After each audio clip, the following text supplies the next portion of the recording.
most important kind of freedom is to be who you really are.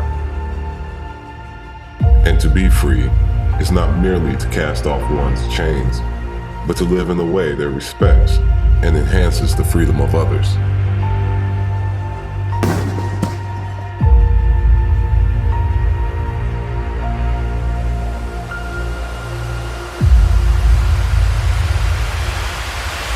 We are Saginaw.